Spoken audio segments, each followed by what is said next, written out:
बिस्मिल्लाहिर्रहमानिर्रहीम। अस्सलाम वालेकुम दोस्तों, कल नैब ने ख्वाजा मोहम्मद आसिफ को गिरफ़्तार कर लिया और उन पर यह इल्ज़ाम है कि उन्होंने आमदन से ज़ायद असासे बनाए हैं। ख्वाजा मोहम्मद आसिफ को नैब ने बहुत बार तलब किया और उनसे तहकीकात की, मगर वो नैब को अपने असासाजात पर मुतमईन ना कर सके और आखिरकार उन्हें गिरफ़्तार कर लिया गया। अब उनकी जो गिरफ़्तारी है उस पर मुख्तलिफ़ लोगों का एक तो मुख्तलिफ़ रद्द-ए-अमल आया है, वो आपसे पहले शेयर करते हैं और उसके बाद हम आपको ये बताते हैं जो हमने अपने थंबनेल पे कहा है कि अब किसकी बारी है, तो वो भी हम आपको बताते हैं कि किसका नंबर लगने वाला है। ख्वाजा आसिफ की गिरफ़्तारी पर मरियम नवाज़ ने ये मौक़िफ़ दिया कि ये जुल्म है, जबर है, ख्वाजा आसिफ को अगवा किया गया है, नैब ने उनको अगवा किया है। ज़रा इसी बात को आप अगर जहन में रखें कि जो मरियम ने कहा कि हमें अदालतों पर भरोसा है, तो मरियम को ये मालूम होना चाहिए कि उनके वालिद को अदालतों ने सज़ा दी है, उनको अदालतों ने सज़ा दी है जिनको वो नहीं मानती, और वो ये कहती हैं कि ये सियासी इंतकाम है, उनके ख़िलाफ़ इंतकाम लिया गया है। उनके वालिद अदालत से चंद हफ्तों की इलाज के लिए इजाज़त लेकर गए थे और अब वापस आने को तैयार नहीं हैं। तो उन्हें ये मालूम होना चाहिए कि अगर अदालतों पर भरोसा है तो हर बात पे भरोसा करें, जो उनको सज़ा मिले उसे भी तस्लीम करें और जहाँ पे उनको रिलीफ मिले उसको भी मानें, क्योंकि जहाँ पे उनके हक़ में फ़ैसला हो वो तो अच्छा है, मगर अगर कहीं उनके ख़िलाफ़ हो जाए तो उस पर वो कहते हैं कि ये अदालतों ने हमारे ख़िलाफ़ फ़ैसला इसलिए किया है कि हमसे सियासी इंतकाम लिया गया है। जरदारी और बिलावल ने मुस्लिम लीग नून के साथ अच्छा खासा हाथ किया है। हमेशा की तरह उन्होंने PDM की तहरीक से भरपूर फ़ायदा उठाया है और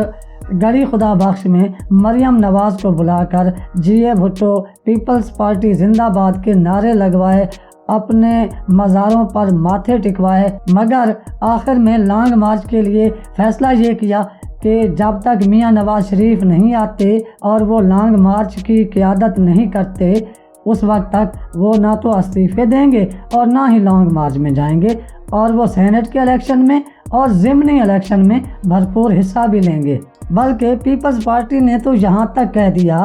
कि PDM के प्लेटफार्म से हम सेनेट और ज़िमनी इलेक्शन में हिस्सा लेना चाहते हैं। मरियम नवाज़ ने एक और भी बात की कि ख्वाजा आसिफ ने उन्हें आकर बताया कि फ़लाँ जो साहब हैं उन्होंने उनसे कहा है कि मियाँ नवाज़ शरीफ के बयानिए से हट जाओ तो तुम्हारे तमाम केसेस 10-15 दिन में ख़त्म हो जाएंगे, लेकिन उन्होंने मियाँ नवाज़ शरीफ के बयानिए से हटने से इनकार कर दिया तो उनको गिरफ़्तार कर लिया गया, लेकिन नाम नहीं बताया, क्योंकि वो कहती हैं कि नाम नहीं बताना चाहती। भाई, आपके वालिद और आप जनरल कमर जावेद बाजवा जो कि हाजिर सर्विस आर्मी चीफ हैं, उनका नाम जलसों में ले लेकर कहते हो कि आपने उनकी हुकूमत ख़त्म की। जनरल फैज़ हमीद जो कि DGISI हैं, उनके नाम लेकर कहते हो कि तुम लोगों ने हमारी हुकूमत ख़त्म की। तो फिर आर्मी चीफ का जब आप नाम ले सकते हैं तो वो और कौन सी ताकत है जो ख्वाजा आसिफ को बुलाकर कहती है कि आप पीछे हट जाएं तो हम आपके केसेस ख़त्म कर देंगे और आप उनका नाम नहीं ले सकते।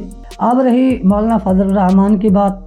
तो मौलाना फजल रहमान को PDM की जो ये तहरीक है वो बहुत महंगी पड़ी है। उनके बयानिए से मौलाना मोहम्मद ख़ान शेरानी, मौलाना गुल नसीब और हाफिज़ हुसैन अहमद समेत दीगर कई सीनियर साथियों ने इख्तलाफ किया और उनको झूठा तक कह दिया और जमात पर काबिज़ और सिलेक्टेड कह दिया, जिसकी वजह से उन्होंने उनको अपनी पार्टी से निकाल दिया। तो अब वो ग्रुप जिसको मौलाना फजल रहमान ने JUIF से निकाला था, मौलाना शेरानी की सरबराही में मुनज़्ज़म हुआ है और उसने ये कहा है कि असल मौलाना फजल रहमान ने जो पार्टी बनाई हुई है वो जमीयत उलमाए पाकिस्तान का एक ग्रुप है। मौलाना फजल रहमान की जो JUIF है वो फजल रहमान ग्रुप है, असल में जमीयत उलमाए इस्लाम पाकिस्तान है, और अब वो जमीयत उलमाए इस्लाम पाकिस्तान को फजल रहमान ग्रुप से अलग कर रहे हैं और मौलाना फजल रहमान इस पार्टी पर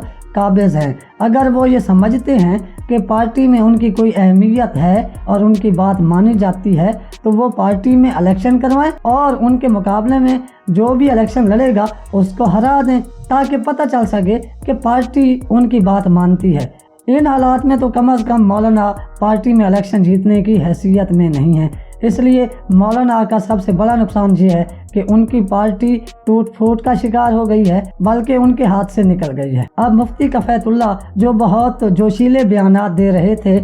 ان پر پاک فوج کے خلاف ہرزہ سرائی کے زمرے میں وفاقی کابینہ نے سنگین غداری کا مقدمہ قائم کرنے کی اصولی منظوری دے دی ہے۔ اب لوگوں کو یہ علم ہوگا کہ پاک فوج کے خلاف جب آپ غلط اور لائن سے باہر نکل کر زبان استعمال کریں گے تو آپ کے خلاف کارروائی بھی ہوگی، اور آپ کوئی خاص نہیں ہیں، ملک ہے تو سب کچھ ہے۔ ملک کے خلاف جائیں گے تو آپ کے خلاف سنگین غداری کے مقدمات بھی ہو سکتے ہیں۔ اب مولانا فضل الرحمان کو چاہیے کہ وہ پی ڈی ایم کو چھوڑ کر پی ٹی ایم کو جوائن کر لیں تاکہ ان کے بیانیوں کو اور سپورٹ ملے، کیونکہ مولانا فضل الرحمان کے اب کرپشن کے کیسز کھل رہے ہیں اور وہ نیب کے سامنے پیش نہیں ہو رہے، نہ ہی وہ نیب کے سوال نامے وصول کر رہے ہیں، تو یقیناً خواجہ آصف کی طرح اگلا نمبر پھر مولانا کا ہے، انہیں بھی گرفتار کر کے تفتیش کی جائے گی۔ اس لیے آپ لوگ تیار رہیں، مولانا فضل الرحمان کو بھی گرفتار کر کے نیب کی کسٹڈی میں لیا جا سکتا ہے۔